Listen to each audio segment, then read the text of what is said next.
Good morning प्यारे दोस्तों, कैसे हैं आप लोग। आशा करता हूं आप लोग अच्छे होंगे और हमारे चैनल के माध्यम से निरंतर अपने स्टडी में ध्यान केंद्रित करते हुए आगे बढ़ रहे होंगे। चलिए दोस्तों, हम लोगों ने जो क्लास शुरू किया है आईटीआई के लिए, उसमें एक कदम आज आगे बढ़ते हुए हिस्ट्री से संबंधित कुछ प्रश्न करेंगे जो इम्पोर्टेंट है, जो एग्ज़ाम में हमेशा पूछे जाते हैं।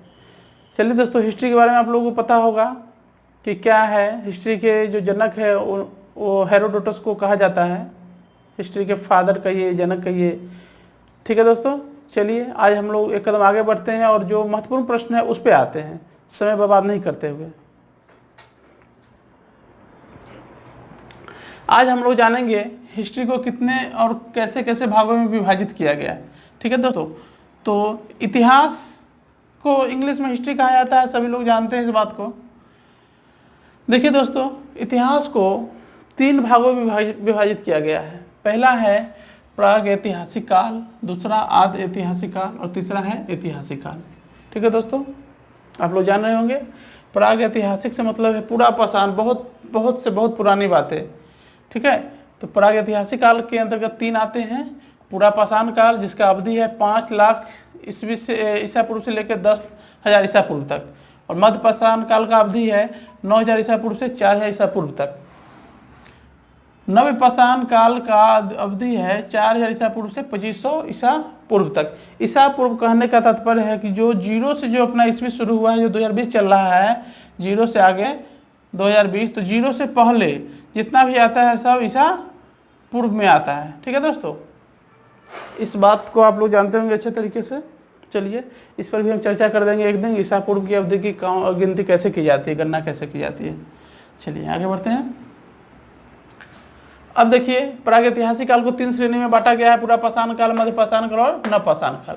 अब देखिए, आद ऐतिहासिक काल को भी 2 भागों में बांटा गया है। सिंधु घाटी सभ्यता, जिसके बारे में हम लोग जानते हैं कि सबसे पुरानी जो सभ्यता थी सिंधु घाटी सभ्यता थी, जो शहरी सभ्यता थी। उसके बाद है वैदिक सभ्यता। सिंधु घाटी सभ्यता का कार्यकाल है 2500 ईसा पूर्व से लेकर के 1500 ईसा पूर्व तक। वैदिक सभ्यता का है 1500 ईसा पूर्व से 600 ईसा पूर्व तक। अगर प्रश्न में पूछा जाता है कि सिंधु घाटी सभ्यता का कार्यकाल कहिए या अवधि क्या थी, तो हम लोग आसानी से कह सकते हैं 2500 ईसा पूर्व से लेकर 1500 ईसा पूर्व तक। वैदिक सभ्यता की अवधि क्या थी, तो 1500 ईसा पूर्व से लेकर 600 ईसा पूर्व तक। अब देखिए, वैदिक सभ्यता को भी 2 भागों में बांटा गया है। ऋग्वैदिक काल 1500 ईसा पूर्व से लेकर 1000 ईसा पूर्व तक, और उत्तर वैदिक काल 1000 ईसा पूर्व से लेकर 6000 ईसा पूर्व तक। मतलब ये सब जो है इसी अवधि में समाहित है। ठीक है दोस्तों, तो वैदिक सभ्यता टोटल हो गया 1500 से लेकर 600 ईसा पूर्व तक, और वैदिक के अंतर्गत जो आते हैं ऋग्वैदिक काल और उत्तर वैदिक काल, ये तो 1500 से 600 के अंदर ही ना आएगा। ठीक है, चलिए आगे बढ़ते हैं। सर थोड़ा ऊपर किया जाए।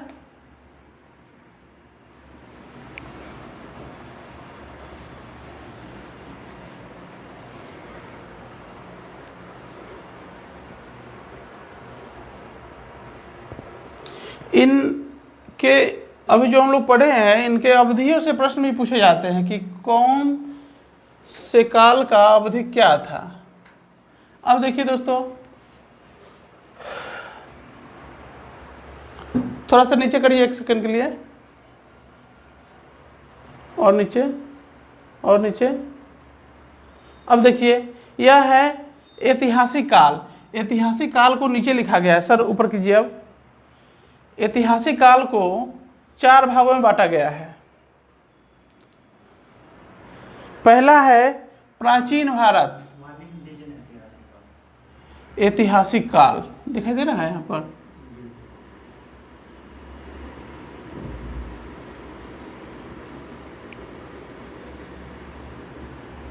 ऐतिहासिक काल को 4 भागों में बांटा गया है।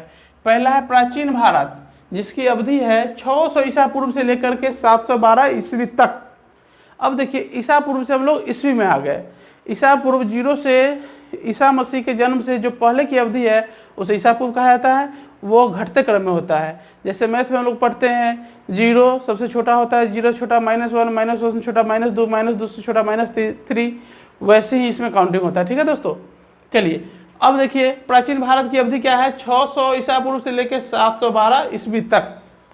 उसके बाद की जो अवधि आती है वो आती है मध्यकालीन भारत में, जो 712 ईस्वी से लेकर के 1707 ईस्वी तक की अवधि को मध्यकालीन भारत के नाम, मध्यकालीन इतिहास के नाम से जाना जाता है। चलिए उसके आगे बढ़ते हैं तो आ जाता है आधुनिक भारत की श्रेणी, जो 1707 ईस्वी से लेकर 1964 ईस्वी तक की अवधि को कहा जाता है। उससे भी आगे बढ़ते हैं तो कहा जाता है आधुनिक विश्व, जो 14वीं शताब्दी से लेकर 1950 की ईस्वी तक को कहा गया है। वर्तमान तक भी जा सकते हैं इसमें, लेकिन पुस्तक में यही वर्णित है तो इसी से पढ़ेंगे हम लोग। अब देखिए प्राचीन भारत को 6 भागों में बांटा गया है। महाजनपद काल, मगध साम्राज्य, मौर्य साम्राज्य, मौर्योत्तर काल, गुप्त साम्राज्य, हर्षवर्धन काल। अब इन कालों में इनका अवधि भी दर्शाया गया है। जैसे महाजनपद काल की अवधि क्या थी, तो 6ठी शताब्दी ईसा पूर्व। अगर प्रश्न में पूछा जाए कि महाजनपद काल की कार्यावधि क्या थी, तो हम लोग आसानी से जवाब दे सकते हैं कि 6ठी शताब्दी ईसा पूर्व। ठीक है दोस्तों, इन सब से भी ऑब्जेक्टिव प्रश्न पूछे जाते हैं, इसलिए बताने का यही मतलब है कि आप लोग इसे याद करें और अपने एग्जाम में इससे संबंधित जो भी प्रश्न है उसको अच्छे से सॉल्व करें। अब देखिए दोस्तों, इसके आगे है मगध साम्राज्य। मगध साम्राज्य की अवधि क्या थी, 600 ईसा पूर्व से लेकर 300 ईसा पूर्व तक। यह जो अवधि है मगध साम्राज्य की अवधि के नाम से जानी जाती है। मगध साम्राज्य के बारे में हम लोग आगे विस्तार से पढ़ेंगे, फिलहाल अभी इस सब के अवधि के बारे में जान लेते हैं। मगध साम्राज्य के बाद आता है मौर्य साम्राज्य की अवधि। मौर्य साम्राज्य वही साम्राज्य जो सम्राट अशोक इससे संबंधित है। इसकी अवधि थी 323 ईसा पूर्व से लेकर 184 ईसा पूर्व तक। इसी अवधि में संगम काल, चेर, पांडे, चोल इत्यादि वंश भी इसी से संबंधित है, इसी अवधि से संबंधित है। अब मौर्य के काल के बाद आता है मौर्योत्तर काल, मतलब मौर्य के बाद। ठीक है दोस्तों, तो यह अवधि है 184 ईसा पूर्व से लेकर के 313 ईस्वी तक। उसके बाद आगे बढ़ते हैं तो आता है गुप्त साम्राज्य, 319 ईस्वी से लेकर 550 ईस्वी तक। उसके बाद फिर आगे बढ़ते हैं तो आता है हर्षवर्धन काल, जो 606 ईस्वी से लेकर 647 ईस्वी तक। अब देखिए दोस्तों, आपको ऑप्शन दे देगा, एक प्रश्न दे देगा कि निम्नलिखित को क्रम में सजाए। आपको ऑप्शन दे देगा A, B, C, D। ठीक है दोस्तों, अब इन सब से कोई भी ऑप्शन कहीं भी डाल देगा, आपको कहेगा कि क्रम से सजाए। अब क्रम से सजाने के लिए हमें इसका अवधि पता रहना चाहिए, तब तो क्रम से सजा पाएंगे। क्रम से सजाने के लिए अवधि पता रहेगा तब तो सजा पाएंगे, इसलिए यह भी इंपॉर्टेंट है, बहुत ही इंपॉर्टेंट है। आप लोग इसको जरूर याद कीजिएगा।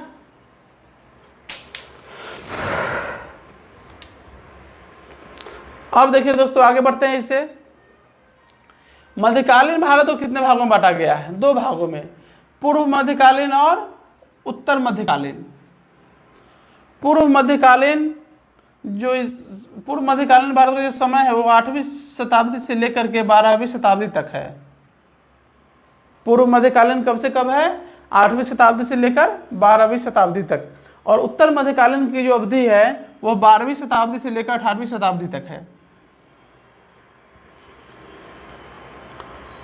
अब देखिए दोस्तों, पूर्व मध्यकालीन की जो अवधि है उसको विभिन्न भागों में बांटा गया है। चलिए सर थोड़ा ऊपर कर लीजिए।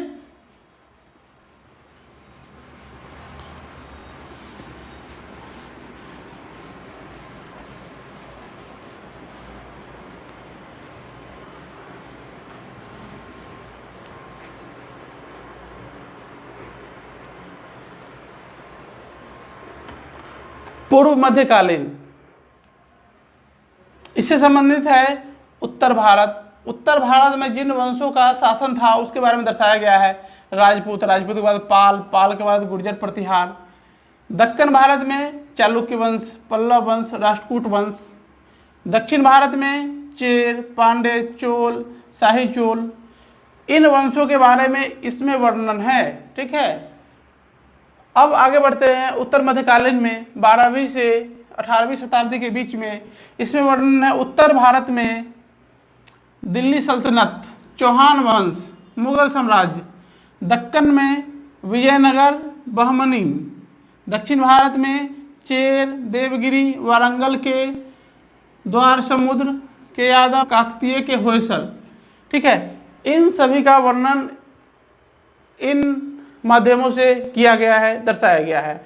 हमें यह भी याद रहना चाहिए कि पूर्व मध्यकालीन में कौन कौन से आते हैं और उत्तर मध्यकालीन में कौन कौन से आते हैं और उनकी समयावधि क्या है।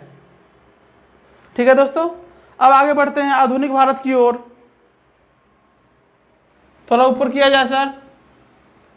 आधुनिक भारत, आधुनिक भारत को दोस्तों 4 भागों में बांटा गया है। 4 भागों में बांटा गया आधुनिक भारत को, जिसको हम लोग यूरोपीय कंपनियों का आगमन, यूरोप के जो कंपनी थे वो कब भारत आए, अंग्रेज कब आए, फ्रांसीसी कब आए, इन सब के बारे में पढ़ना है। यूरोपीय कंपनियों के आगमन में कि सबसे पहले कौन आया, तो पुर्तगाली आया, पुर्तगाली के बाद कौन आया था, डच आया, डच के बाद कौन आया, अंग्रेज आया, अंग्रेज के बाद कौन आया था, फ्रेंच आया। इससे संबंधित यह प्रश्न पूछा जाता है कि सबसे पहले भारत में किस यूरोपीय कंपनी का आगमन हुआ। तो हम लोगों को अगर यह याद रहेगा तो आसानी से जवाब दे सकते हैं कि कौन सा आया, तो पुर्तगाली आया। कब आया, 1498 ईस्वी में। अब दोस्तों यह एक इम्पोर्टेंट प्रश्न इसमें यह पूछा जाता है कि भारत की खोज किसने की, तो वास्को डी गामा ने। वास्को डी गामा कब आया था, 1498 में आया था। कहाँ पे, कालीकट के बंदरगाह पे। ठीक है दोस्तों, तो वह खोज करने का यह मतलब नहीं है कि उससे पहले भारत नहीं था, भारत तो था, लेकिन दुनिया के लोगों को यह पता नहीं था कि भारत कहाँ था, या समुद्री मार्गों का खोज उसने किया था। ठीक है दोस्तों, वास्को डी गामा ने। अब देखिए, इससे प्रश्न एक और पूछा जाता है कि सबसे अंत में आने वाला कौन सा यूरोपीय कंपनी है। तो हम लोगों को अगर यह याद है तो आसानी से कह सकते हैं कि फ्रांस है या फ्रेंच है। फ्रांस के लोगों को फ्रेंच कहा जाता है। ठीक है दोस्तों, तो आसानी से जवाब दे सकते हैं कि सबसे अंत में आने वाले कंपनियां में फ्रेंच है। ठीक है, अगर इसको श्रेणीक्रम में सजाने के लिए दे दिया है तो आसानी से श्रेणीक्रम में सजा देंगे हम लोग कि सबसे पहले कौन आया, पुर्तगाली, पुर्तगाली के बाद डच, डच के बाद अंग्रेज, अंग्रेज के बाद फ्रेंच। ठीक है दोस्तों, चलिए आगे बढ़ते हैं। अब देखिए, मुगल साम्राज्य का विघटन एवं उत्तराधिकारी राज, इसमें भी पढ़ना है आधुनिक भारत में ही। बंगाल, अवध, हैदराबाद, कर्नाटक। ठीक है दोस्तों, इसके बाद पढ़ना है इसमें अंग्रेजों की भारत विजय, अंग्रेजों ने भारत पर कैसे कब्जा किया, इस सब के बारे में।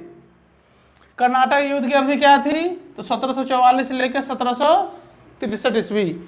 अब हम लोग जब यहाँ पढ़ेंगे तो पता करेंगे इस समय भारत का गवर्नर कौन था, गवर्नर जनरल कौन था वगैरह। ठीक है दोस्तों, चलिए आगे बढ़ते हैं। अभी फिलहाल बंगाल में जो युद्ध हुआ, प्लासी व बक्सर के विजय, 1757 में प्लासी युद्ध हुआ था और बक्सर का युद्ध हुआ था 1764 ईस्वी में। मैसूर का युद्ध कब हुआ था, तो 1799 में, जो टीपू सुल्तान हार गया था। चलिए दोस्तों आगे बढ़ते हैं। मराठा संघ की समाप्ति कब हुई, तो 1817 से लेकर के 1818 ईस्वी तक में। उसके बाद आगे बढ़ते हैं तो आता है पंजाब का अधिग्रहण जो हुआ था 1849 ईस्वी में।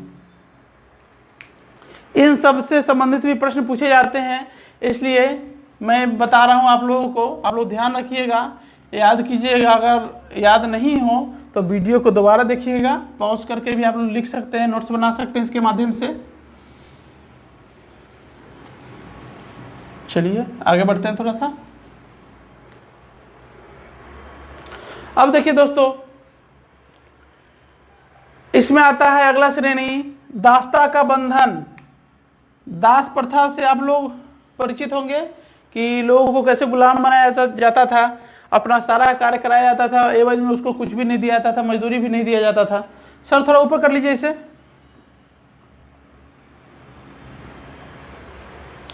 और नीचे बस। देखिए, दास्ते के बंधन से मुक्ति में आता है अंग्रेजों द्वारा विभिन्न सामाजिक, आर्थिक व राजनीतिक नीतियों द्वारा भारत का शोषण। अंग्रेज भारत किस लिए आए थे, भारत का शोषण करने के लिए। भारत की जो संपदा थी, मूल्यवान संपदा, बहुमूल्य संपदा, उसको लूट के ले जाने के लिए और वो अपने कार्य में सफल भी रहे। इस अंग्रेजों के शोषण के विरुद्ध 1857 में क्रांति हुई थी, जिसे प्रथम स्वतंत्रता संग्राम के नाम से भी जाना जाता है। ठीक है दोस्तों, चलिए आगे बढ़ते हैं इससे। अब देखिए राष्ट्रवादी जागरण में आते हैं। राष्ट्रवादी जागरण में सामाजिक धार्मिक सुधार संबंधित बातें आती है, जिसमें राजा राम मोहन राय और इत्यादि लोगों ने कैसे भारत में जो रूढ़िवादी व्यवस्था थी या अंधविश्वास था, उसके संबंध में लोगों को जागरण किए या पुनर्जागरण का प्रयास किए, उससे संबंधित बातें हम लोग इसमें पढ़ेंगे। इसके बाद आगे बढ़ते हैं तो आता है राजनीतिक संस्थाओं की स्थापना। कांग्रेस की स्थापना कब हुई, कैसे हुई, किसने किया, इसके बारे में इसमें पढ़ेंगे।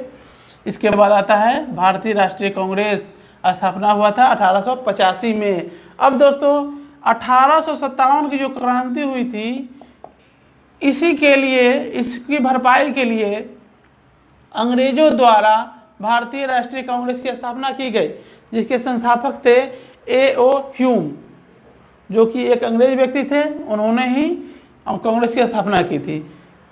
1857 जैसी क्रांति दोबारा नहीं हो, इसके लिए ही कांग्रेस की स्थापना की गई थी। चलिए आगे बढ़ते हैं इससे। अब देखिए स्वतंत्रता संग्राम की गतिशीलता। स्वतंत्रता संग्राम में कांग्रेस का बहुत ही अहम रोल रहा है, लेकिन उससे जो नेता थे, उसके नेता थे, वे लोग का मत नहीं मिलता था, इसलिए दो दलों में विभक्त हो गए थे। पहला दल कहलाया नरम दल और दूसरा दल कहलाया गरम दल। कांग्रेस का विभाजन हुआ था 1907 ईस्वी में, सूरत अधिवेशन में कांग्रेस का विभाजन हुआ था। ठीक है, तो आगे बढ़ते हैं क्रांतिकारी आंदोलन पे। तो अभी मैंने बताया था कि कांग्रेस का विभाजन दो दलों में हो गया था, एक गरम दल और एक नरम दल। तो गरम दल के जो लोग थे वह क्रांतिकारी थे, वे लोग बंदूक के बल पे चाहते थे कि हमें आज़ादी मिले, और उन लोगों ने वैसा किया भी। अब देखिए उनके बाद गांधी जी की एंट्री होती है भारतीय राजनीति में। गांधी जी पहले कहाँ थे? दक्षिण अफ्रीका में थे। दक्षिण अफ्रीका से 1915 में भारत आए, और उनका पहला आंदोलन जो है वह बिहार के चंपारण से शुरू हुआ था, जो नीलहो के विरुद्ध में हुआ था। नीलहो के बारे में आप लोगों को पता है, जो 3 कठिया प्रथा से संबंधित था, जिन्हें मजबूरी में चाहे जैसे हो 20 कट्ठा का जमीन है उनके पास, तो 3 कट्ठा में नील की खेती करनी पड़ती थी। उन्हीं लोगों के लिए गांधी जी ने एक चंपारण आंदोलन किया था, जो गांधी जी का सर्वप्रथम आंदोलन था भारत में। ठीक है दोस्तों, चलिए आगे बढ़ते हैं। अब देखिए स्वतंत्रोत्तर भारत, मतलब इसका है कि स्वतंत्रता के बाद का भारत। स्वतंत्रता के बाद भारत की समस्याएं क्या थी? तो तत्कालिक समस्याओं का सामना, बहुत सारी समस्याएं थे, गरीबी, भूखमरी, उद्योगों का न होना, भारत का विभाजन, वैसी समस्याएं थी इसमें। अब देखिए उसके बाद आते हैं आर्थिक प्रगति की ओर। किस प्रकार भारत आर्थिक प्रगति की ओर अग्रसर हुआ, नीतियाँ, उद्योग धंधे, उस बारे में पढ़ेंगे इसमें। उसके बाद आगे बढ़ते हैं तो आता है विदेश नीति। एक और शब्द इसमें है गुटनिरपेक्षता, इसके बारे में हम लोग डिटेल से आगे पढ़ेंगे। ठीक है दोस्तों, चलिए फिलहाल आगे बढ़ते हैं बड़ाई से ऊपर आधुनिक विश्व की तरफ। अब देखिए आधुनिक विश्व की जो अवधि है वह कब से कब तक है? तो आधुनिक विश्व की अवधि को 3 भागों में बांटा गया है। पहला आता है 14वीं से 16वीं सदी का अवधि। उसके बाद आता है 1750 से लेकर 1900 ईस्वी तक का अवधि। उसके बाद आता है 1900 से लेकर 1950 ईस्वी तक का अवधि। ठीक है दोस्तों, अब देखिए 14वीं शताब्दी से लेकर 16वीं शताब्दी के बीच की जो अवधि है उसको कहा जाता है पुनर्जागरण। आधुनिक विश्व इतिहास का प्रस्थान बिंदु। आधुनिक विश्व इतिहास यहीं से शुरू होता है, पुनर्जागरण से ही। अब देखिए पुनर्जागरण का सबसे पहला आंदोलन है धर्म सुधार आंदोलन, जो धर्म से संबंधित था, धर्म की कुरीतियों के खिलाफ, धर्म के अंधविश्वासों के खिलाफ। ठीक है दोस्तों, चलिए उसके बाद आगे आता है भौगोलिक खोज अभियान। भौगोलिक खोज अभियान, जो विदेशी व्यापारी लोग थे, पुर्तगाली, डच, फ्रेंच, इंग्लिश लोग, इंग्लिशमैन या अंग्रेज कहिए, वे लोग भौगोलिक खोज का अभियान शुरू किए इसी अवधि में। ठीक है दोस्तों, चलिए आगे बढ़ते हैं। अब देखिए जो 1750 ईस्वी से लेकर 1900 ईस्वी तक की अवधि है, इसमें आता है औद्योगिक क्रांति। मानवीय आवश्यकताओं की पूर्ति के लिए उद्योग धंधों की स्थापना और संबंधित वस्तुओं का विकास करना, इन सब बातों का विवरण औद्योगिक क्रांति के माध्यम से हम लोग पढ़ेंगे। चलिए, औद्योगिक क्रांति कहाँ से प्रारंभ हुआ? तो इंग्लैंड से प्रारंभ और अन्य देशों में फैला। अमेरिकी क्रांति कब हुआ? 1776 से 1783 ईस्वी में। अमेरिका देश भी इंग्लैंड का गुलाम था। ठीक है दोस्तों, इसके बारे में भी हम लोग पढ़ेंगे।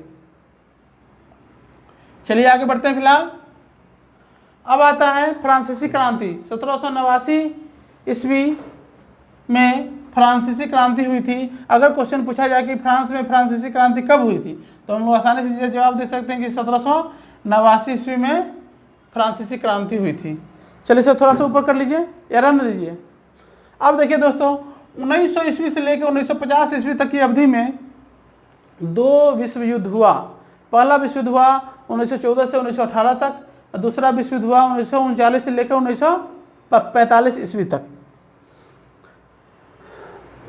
प्रथम विश्व युद्ध की जो अवधि है 1914 से 18 तो मैंने बता ही दिया है। प्रथम विश्व युद्ध के पश्चात पेरिस वर्साय की संधि हुई 1919 ईस्वी में। इसी को द्वितीय विश्व युद्ध का नींव भी कहा जाता है। वर्साय की जो अपमानजनक संधि हुई थी, इसी के विरुद्ध में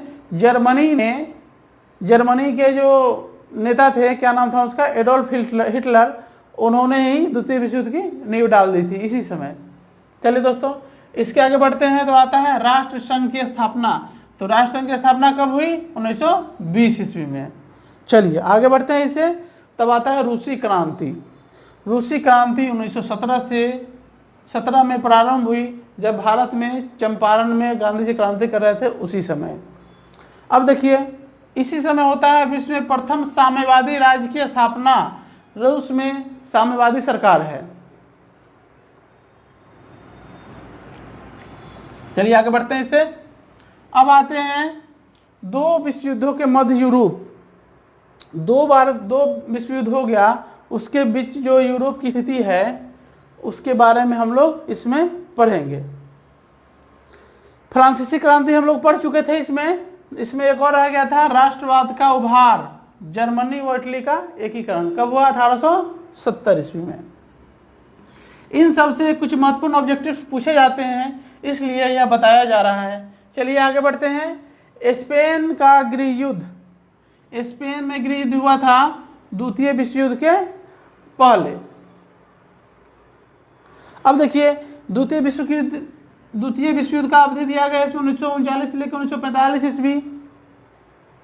इसी में आता है संपूर्ण युद्ध, इतिहास का सर्वाधिक भयावह युद्ध। क्यों कहा जाता है? क्योंकि द्वितीय विश्व युद्ध में ही एटम बम का उपयोग किया गया था।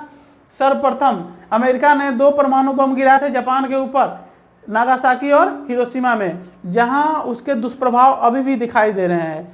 नागासाकी और हिरोशिमा में जो जापानी लोग हैं, वहां आज भी बच्चे विकलांग जन्म ले रहे हैं, विकलांग पैदा हो रहे हैं। इसलिए इसे इतिहास का सर्वाधिक भयावह युद्ध कहा जाता है। लेकिन फिलहाल जो समय अभी चल रहा है, अगर अभी युद्ध हो, इन युद्धों में अगर परमाणु बम का प्रयोग हो तो पृथ्वी मूलतः नष्ट हो जाएगी। इतने भयानक हथियार सभी देशों ने बना लिए हैं, हाइड्रोजन बम, एटम बम। ठीक है दोस्तों, चलिए आगे बढ़ते हैं। अब देखिए, प्राचीन भारतीय, अब हम आते हैं अपने देश के इतिहास पर, प्राचीन भारतीय इतिहास पर। अब उनके स्रोत भिन्न भिन्न प्रकार के दिए गए हैं, जिसके बारे में अभी हम लोग जान लेंगे, फिर कुछ महत्वपूर्ण ऑब्जेक्टिव प्रश्न पे आएंगे।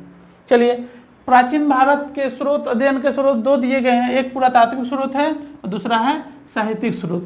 पुरातात्विक स्रोत से तात्पर्य है जिनकी खोज की जाए, खोद करके जो पुरातत्व विभाग के लोग होते हैं वह लोग पता लगाते हैं, तो उसे कहते हैं पुरातात्विक स्रोत। अब दूसरा है साहित्यिक स्रोत। साहित्यिक स्रोत का तात्पर्य है कि जिनके बारे में किताबों में वर्णन किया गया हो। ठीक है दोस्तों, चलिए फिलहाल हम लोग पुरातात्विक स्रोत के बारे में जानते हैं। पुरातात्विक स्रोत के अंतर्गत क्या क्या आता है? तो पहला आता है सिक्का। सिक्का का जो प्रचलन था, वह सिक्का के माध्यम से यह जाना जाता है कि सिक्का किस अवधि का है। अब उसके बाद आता है अभिलेख, जो लिखा हुआ हो उसे अभिलेख कहते हैं। स्मारक एवं भवन, जो भवन बनाया गया था, जो मंदिरें बनाई गई थी उसके बारे में, मूर्तियाँ, चित्रकला, मुहरे, इन सब से हम जानते हैं ये सब क्या है, पुरातात्विक स्रोत है। इसके माध्यम से भी हम जान पाते हैं कि यह किस अवधि में निर्मित है, उस समय का जो समाज था वह कैसा था। चलिए आगे बढ़ते हैं। अब आते हैं साहित्यिक स्रोत पर। साहित्यिक स्रोत में आता है पहला भारतीय साहित्य और दूसरा विदेशी साहित्य। भारतीय साहित्य से तात्पर्य है कि जो भारत के द्वारा लिखी गई हो और भारत में हो, ठीक है दोस्तों। उसके बाद आता है विदेशी साहित्य, जो विदेशी यात्रियों के द्वारा लिखा गया हो। विदेशी यात्री, विभिन्न प्रकार के विदेशी यात्री भारत में पहले आते थे, बहुत तो अध्ययन करने की दृष्टि से आते थे, क्योंकि अपना जो विश्वविद्यालय था, पहले तक्षशिला विश्वविद्यालय, नालंदा विश्वविद्यालय, वह विश्व के टॉप मोस्ट विश्वविद्यालयों में सम्मिलित थे, जहाँ पे विदेशी छात्र भी बहुत सी भारी संख्या में पढ़ने आया करते थे। ठीक है, अब देखिए भारतीय साहित्य का वर्णन किस किस प्रकार किया गया है। धार्मिक साहित्य, धर्मनिरपेक्ष साहित्य, संगम साहित्य। धार्मिक साहित्य में आता है ब्राह्मण साहित्य, बौद्ध साहित्य और जैन साहित्य। अब देखिए दोस्तों, इससे भी बहुत ही इंपोर्टेंट क्वेश्चन पूछे जाते हैं। सर थोड़ा ऊपर कर लीजिए। अब बौद्ध साहित्य से बहुत सारे इंपोर्टेंट प्रश्न पूछे जाते हैं। देखिए दोस्तों, यहाँ पे दिया गया है बौद्ध साहित्य में क्या क्या आता है। सुत्त पिटक, विनय पिटक, अभिधम पिटक, मिलिंद पन्हो, बुद्ध चरित, दिव्य वादन। आपको क्वेश्चन दे दिया जाएगा इनमें से कौन सा बौद्ध साहित्य नहीं है। 3 ऑप्शन इसमें से दे देगा, एक ऑप्शन कहीं से और से उठा के दे देगा। अगर आपको यह याद रहेगा कि बौद्ध साहित्य में कितने पुस्तक हैं, तो 1 2 3 4 5 6, अगर ये 6 आपको याद है तो आप आसानी से सवाल का जवाब दे सकते हैं। ठीक है दोस्तों, इसलिए आप लोग इसका स्क्रीनशॉट भी ले सकते हैं, या लिंक के माध्यम से डिस्क्रिप्शन में मैं इसका PDF उपलब्ध करा दूंगा। ठीक है दोस्तों, आप लोग डाउनलोड करके नोट्स बना सकते हैं और इसको अच्छे से याद कर सकते हैं। चलिए आगे बढ़ते हैं। अब देखिए जैन साहित्य में, जैन साहित्य का स्रोत क्या क्या है। अब देखिए इसमें परिशिष्ट प्रबंध, भद्रबाहु चरित, भगवती सूत्र, कल्प सूत्र, ये 4 जो है वह जैन साहित्य से संबंधित है। जैन साहित्य का सारा वर्णन, जैन धर्म का सारा वर्णन इन पुस्तकों में किया गया है। ठीक है दोस्तों, अब देखिए धर्मनिरपेक्ष साहित्य में क्या क्या है। कौटिल्य का अर्थशास्त्र, कल्हण की राय तरंगिणी, पन्निनी का अष्टाध्यायी। अब देखिए दोस्तों, कहने का मतलब है कि इन सब पुस्तकों का रचना किसने किया था, अर्थशास्त्र की रचना किसने की थी, कौटिल्य ने। कौटिल्य को हम लोग चाणक्य भी कहते हैं। अब देखिए पूछा जाता है कि राज तरंगिणी पुस्तक को किसने लिखा था, तो हम लोग आसानी से जवाब दे सकते हैं कि कल्हण ने राज तरंगिणी नामक पुस्तक की रचना की थी। अब देखिए इसमें से बहुत ही इंपोर्टेंट प्रश्न पूछे जाते हैं दोस्तों, आप लोग अवश्य रूप से इसका स्क्रीनशॉट ले लेंगे, या डिस्क्रिप्शन में लिंक उपलब्ध करा दिया जाएगा, वहां से PDF डाउनलोड कर लेंगे। ठीक है, देखिए अष्टाध्यायी की रचना किसने की थी, तो पाणिनि ने। मुद्रा राक्षस किसने लिखा था, तो विशाख दत्त ने। कालिदास ने क्या लिखा था, तो अभिज्ञान शकुंतलम। कालिदास ने तो बहुत सारे पुस्तक लिखे थे, जिसमें से कुछ यहाँ दिया गया है। पहला है अभिज्ञान शकुंतलम, उसके बाद है माल विकाग्नि मित्रम, रघुवंशम, मेघदूतम। इन सब पुस्तकों का रचना किसने किया था, तो कालिदास ने। वान भट्ट ने लिखा था हर्षचरित और कादम्बरी। ठीक है दोस्तों, चलिए आगे बढ़ते हैं।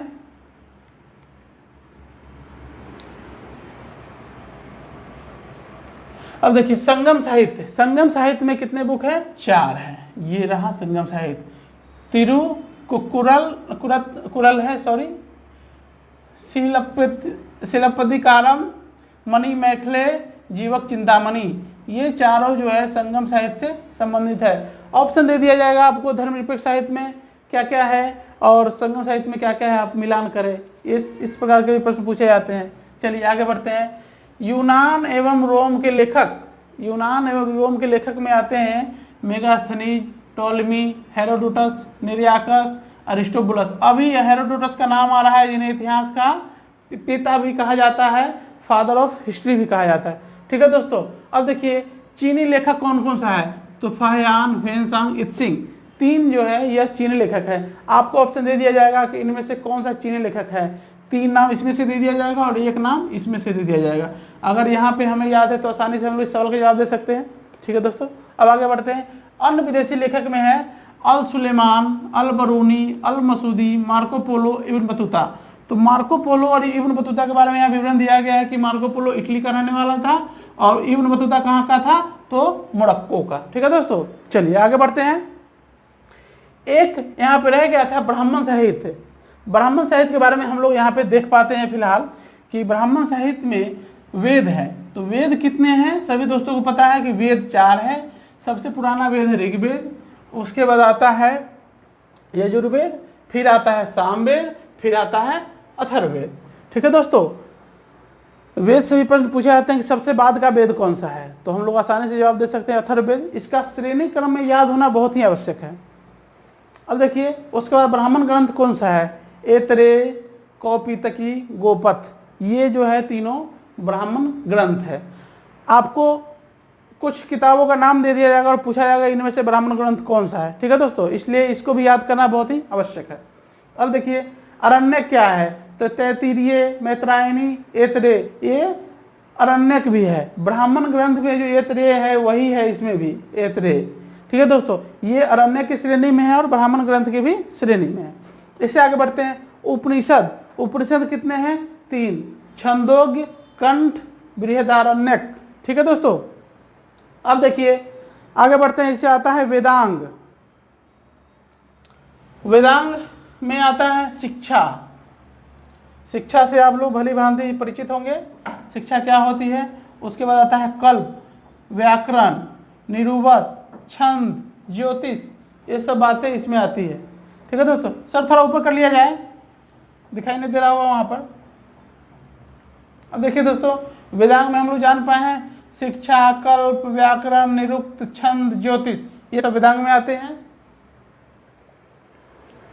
6 है, 3 और 3 6, कितने हैं टोटल, वेदांग 6 है। अब देखिए उपवेद, जो हम लोगों ने वेद पढ़ा था उसी का है उपवेद। वेद कितने हैं, 4। उपवेद कितने हैं, 4। अभी बीपीएससी के एक सेट में क्वेश्चन पूछा गया था कि इनमें से कौन सा उपवेद नहीं है। अगर हमें यह याद नहीं रहेगा तो हम लोग याद दे पाएंगे, बिल्कुल नहीं दे पाएंगे। इसलिए दोस्तों वेद का नाम तो सब लोग जानते हैं, लेकिन उपवेद का नाम बहुत ही कम लोग जानते हैं। अगर आप लोग जानते होंगे तो बहुत अच्छी बात है, अगर नहीं जानते होंगे तो यहाँ पे जान ले। ठीक है दोस्तों, चलिए, तो ऋग्वेद से लिया गया है आयुर्वेद, यजुर्वेद से लिया गया है धनुर्वेद, सामवेद से लिया गया है गंधर्ववेद और अथर्ववेद से लिया गया है शिल्पवेद। इन सभी का उपवेद ये है। ठीक है दोस्तों, चलिए आगे बढ़ते हैं। फिर आते हैं षड दर्शन पर। षड दर्शन में षड से मतलब है, षड का तात्पर्य होता है 6। ठीक है दोस्तों, तो षड दर्शन में इन 6 बातों का वर्णन किया गया है। सांख्य, योग, न्याय, वैशेषिक, पूर्व मीमांसा, उत्तर मीमांसा। ठीक है दोस्तों, इनके बारे में हम लोग डिटेल से आगे पढ़ेंगे इतिहास के पाठ्यपुस्तक के माध्यम से। फिलहाल हम लोग जो काम कर रहे हैं सिर्फ ऑब्जेक्टिव प्रश्न का, जो एग्जाम के व्यू से वेरी वेरी इंपॉर्टेंट है, उस पे आ रहे हैं। ठीक है दोस्तों, चलिए आगे बढ़ते हैं। अब आते हैं महाकाव्य। महाकाव्य कितने हैं, तो 2 है। पहला रामायण है, दूसरा महाभारत है। ठीक है दोस्तों, विश्व का सबसे बड़ा महाकाव्य है महाभारत। फिलहाल नेशनल टीवी पे लॉकडाउन में भारत सरकार द्वारा प्रसारित किया गया था, रामायण भी और महाभारत भी, जिसका आप लोगों ने भी अच्छे से एंजॉय किया होगा, हम लोगों ने भी देखा था। चलिए दोस्तों, अब देखिए आगे है पुराण। पुराण पढ़ते हैं, आते हैं पुराण पर। पुराण, यहाँ पे 4 पुराणों के बारे में दिया गया है। विष्णु पुराण, भागवत पुराण, शिव पुराण, गरुड़ पुराण। ठीक है दोस्तों, ऐसे पुराणों की संख्या 18 है। यहाँ पे कुछ महत्वपूर्ण पुराणों ही दिया गया है। चलिए आगे बढ़ते हैं। स्मृति, स्मृति में 3 स्मृति दिया गया है, मनुस्मृति, नारद स्मृति और याज्ञवल्क्य स्मृति। ठीक है दोस्तों, इन सब के माध्यम से भी ऑब्जेक्टिव प्रश्न बनते हैं बहुत सारे, इसलिए इन सब का ध्यान में रहना बहुत ही आवश्यक है। ठीक है दोस्तों, जब भी हम इतिहास पढ़ेंगे तो इन सब के बारे में बिल्कुल जानकर ही आगे बढ़ेंगे। चलिए दोस्तों, अब इंट्रोडक्शन यहाँ पे समाप्त हुआ। इससे आगे बढ़ते हैं, हम लोग आते हैं प्रश्न पे, क्वेश्चंस पे आते हैं। चलिए सर, पहला क्वेश्चन लगाया जाए।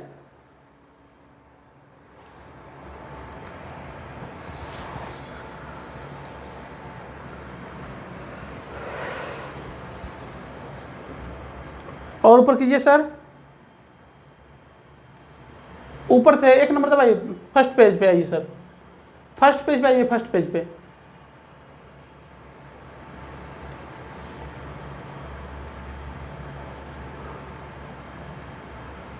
ठीक है दोस्तों, थोड़ा सा ऊपर कर लीजिए। बस बस, और ऊपर कर लीजिए।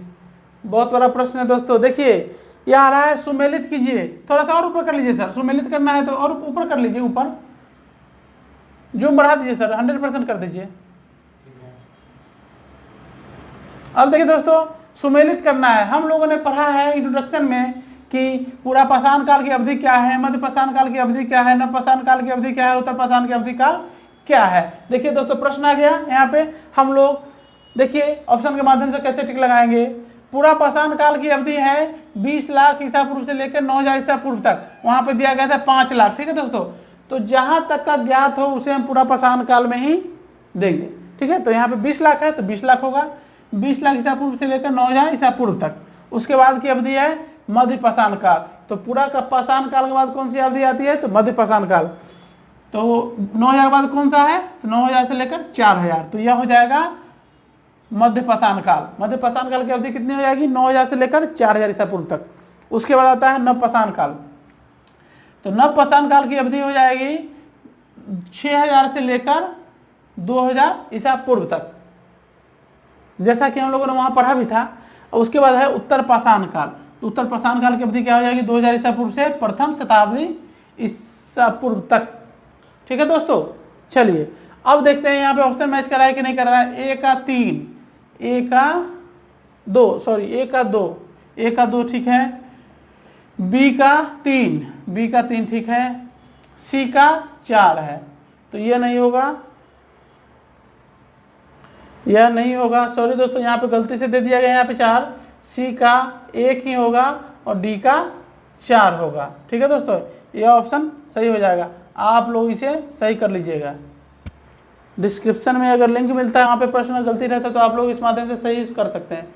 ठीक है दोस्तों, चलिए आगे बढ़ते हैं अगले प्रश्न की ओर। जूम कर दीजिए सर 100%, थोड़ा सा और नीचे कर लीजिए बस। अब देखिए दोस्तों, दूसरा महत्वपूर्ण प्रश्न आ रहा है मानव सभ्यता के आरंभिक काल। मानव सभ्यता का आरंभिक काल कौन सा है, तो प्रागैतिहासिक काल है मानव सभ्यता का आरंभ। ठीक है दोस्तों, इसमें प्रश्न पूछा जा रहा है कि मानव सभ्यता के आरंभिक काल को 3 भागों में बांटा गया है, निम्नलिखित में से कौन सा काल उन 3 में नहीं आता है। तो हम लोगों ने भी पढ़ा था कि पूरा पाषाण काल, मध्य पाषाण काल और नव पाषाण काल और उत्तर पाषाण काल। ठीक है दोस्तों, तो उत्तर पाषाण काल इसमें तो नहीं है, लेकिन पूरा पाषाण काल, मध्य पाषाण काल और नव पाषाण काल है, इसलिए यह महापाषाण काल जो है यह नहीं होगा, इसलिए सही आंसर यही हो जाएगा। चलिए आगे बढ़ते हैं सर अगले प्रश्न की ओर।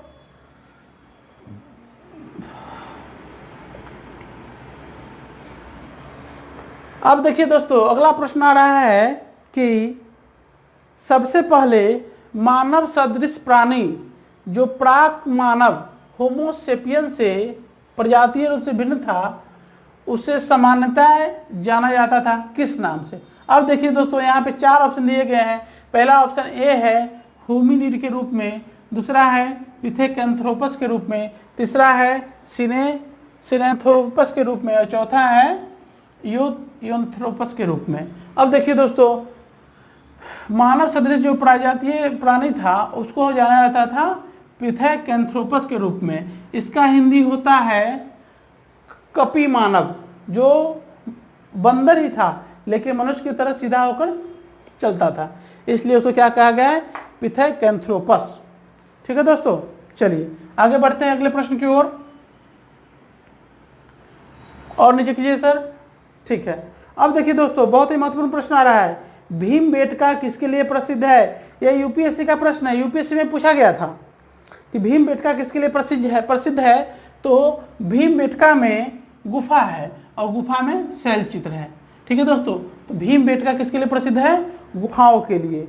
भीमबेटका कहाँ अवस्थित है, तो मध्य प्रदेश में अवस्थित है। मध्य प्रदेश का एक जिला है रायगंज, जो भोपाल से 40-50 किलोमीटर की दूरी पर अवस्थित है। मध्य प्रदेश की राजधानी कहाँ है, भोपाल। ठीक है दोस्तों, और भोपाल से 40-50 किलोमीटर की दूरी पर अवस्थित है रायसेन या अब्दुल्लागंज। रायसेन या अब्दुल्लागंज जिला है, जहाँ पे यह भीमबेटका अवस्थित है। ठीक है दोस्तों, तो भीमबेटका की जो गुफा है वह 1 किलोमीटर चौड़ी तथा 150 मीटर ऊंची है। ठीक है दोस्तों, इसमें 754 गुफा है, 754 गुफा है और 100 इसमें शैल चित्र का निर्माण किया गया है लगभग। तो इससे प्रश्न नहीं पूछे जाते हैं, प्रश्न पूछे जाते हैं कि भीमबेटका किससे संबंधित है या कहाँ पे अवस्थित है। तो हम लोग आसानी से जवाब दे सकते हैं कि मध्य प्रदेश में है। ठीक है दोस्तों, चलिए आगे बढ़ते हैं अगले प्रश्न की ओर।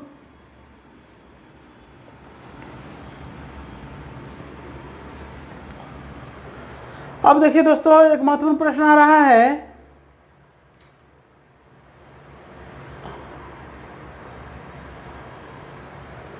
कि किस स्थल से मानव कंकाल के साथ कुत्ते का कंकाल भी प्राप्त हुआ है।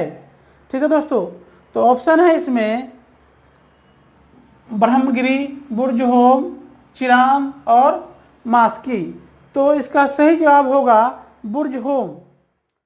देखिए दोस्तों, अगला प्रश्न आ रहा है कि किस स्थल से मानव कंकाल के साथ कुत्ते का कंकाल भी प्राप्त हुआ है। तो कंकाल कैसे बनता है हम लोग जानते हैं, कोई व्यक्ति मर जाता है उसको दफना दिया जाए या दब जाए मिट्टी से तो कंकाल रह जाता है, अगर जला दिया जाए तो कुछ नहीं बचता है। ठीक है दोस्तों, तो पहले के ज़माने में जब सभ्यता आरंभ हुई थी उस समय जलाने का प्रचलन नहीं था, या विभिन्न प्राकृतिक आपदाओं के कारण कुछ लोग जमीन में भी दब गए थे, जिनका खनन करके अभी पुरातात्विक विभाग द्वारा जानकारी जुटाया जाता है तथा पता लगाया जाता है कि किस अवधि का है।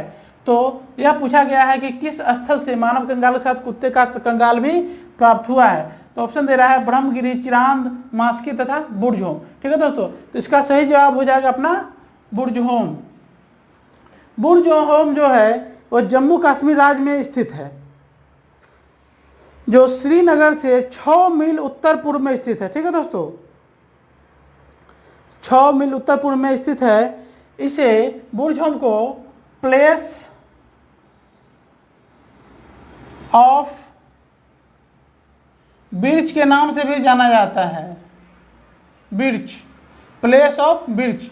ठीक है दोस्तों, इसे भी आप लोग याद रखिएगा। बुर्जहोम कहाँ स्थित है, जेके में, जम्मू एंड कश्मीर में। ठीक है दोस्तों, चलिए आगे बढ़ते हैं अगले प्रश्न की ओर।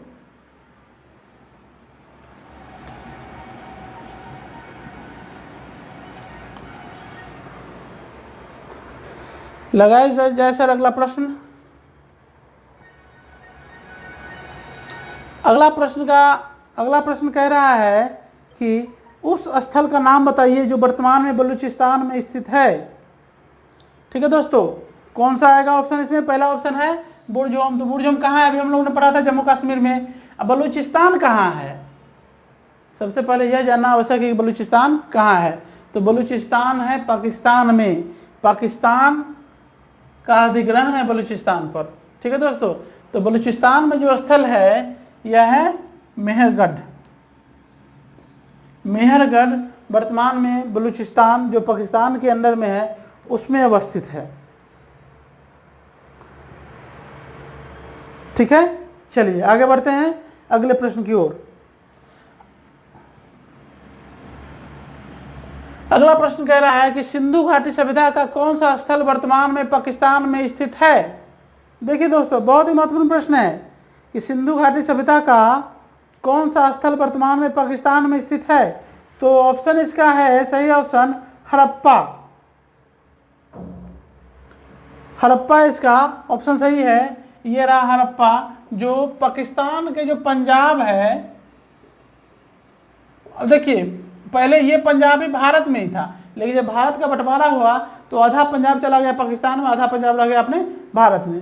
तो पाकिस्तान का एक प्रांत है पंजाब, इस प्रांत में हड़प्पा कहिए यह अवस्थित है। हड़प्पा को ही सिंधु घाटी सभ्यता के नाम से जाना जाता है। ठीक है दोस्तों, चलिए आगे बढ़ते हैं अगले प्रश्न की ओर। अगला प्रश्न लगाया जाए सर। अब देखिए प्रश्न आ रहा है, मोहनजोदड़ो में सबसे बड़ी इमारत कौन सी है। तो मोहनजोदड़ो का नाम आप लोग अच्छे तरीके से जान रहे होंगे कि मोहनजोदड़ो को ही मृतकों का टीला भी कहा जाता है, मृतकों का टीला। ठीक है दोस्तों, अब देखिए मोहनजोदड़ो की खुदाई हुई थी कब? 1922 ईस्वी में। 1922 में किसने की थी? तो रखाल दास बनर्जी,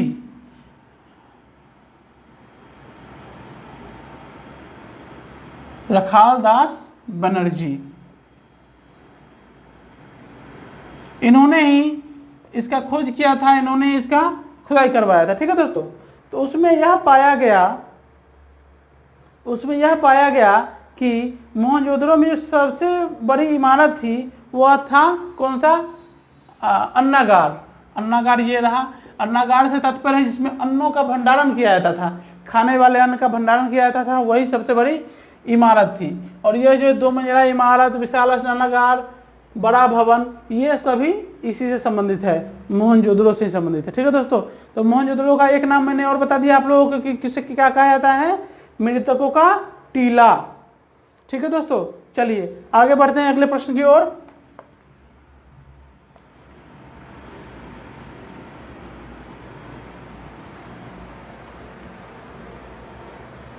अब देखिए दोस्तों, अगला प्रश्न आ रहा है, बहुत ही महत्वपूर्ण प्रश्न कि सिंधु सभ्यता का कौन सा स्थान भारत में स्थित है?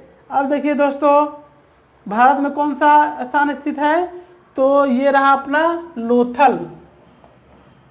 लोथल जो है किस राज्य में है? गुजरात में है। ठीक है दोस्तों, गुजरात की राजधानी कहाँ है? सॉरी, गांधीनगर। लेकिन लोथल जो है वो कहाँ है? गुजरात के अहमदाबाद में। इससे एक प्रश्न और भी पूछा जाता है कि लोथल स्थल जो है किस नदी के किनारे है? तो नदी का नाम है भोगवा।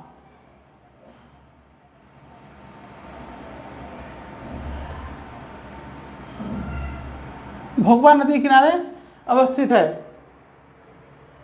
ठीक है दोस्तों, चलिए आगे बढ़ते हैं अगले प्रश्न की ओर।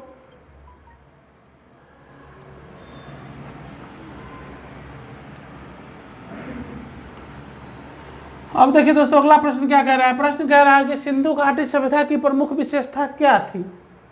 सिंधु घाटी सभ्यता की प्रमुख विशेषता क्या थी? तो हम लोग जानते हैं कि सिंधु घाटी सभ्यता कैसी सभ्यता थी? तो शहरी सभ्यता थी। देखिए दोस्तों, यहाँ पे ऑप्शन बी है, या व्यवस्थित शहरी जीवन। सिंधु घाटी सभ्यता इसी के लिए प्रसिद्ध है कि वहाँ पे शहरी जीवन था जो व्यवस्थित ढंग था। अभी जो हम लोग यूज कर पा रहे हैं शहर में, वह सारी सुविधा लगभग वहाँ पे उपलब्ध थी, कुछ सुविधाओं को छोड़ करके। ठीक है दोस्तों, चलिए अब देखिए दोस्तों, हम लोगों ने आज जो क्वेश्चंस किए हैं, नीचे कर लीजिए सर, यह बहुत ही इंपॉर्टेंट प्रश्न है, आप लोग इसे जरूर याद कर लीजिएगा।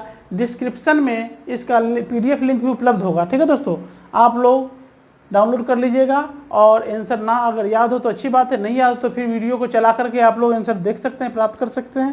ठीक है दोस्तों, चलिए आज के लिए इतना ही। अपना कीमती समय देकर देखने के लिए बहुत बहुत धन्यवाद। जय हिंद, जय भारत।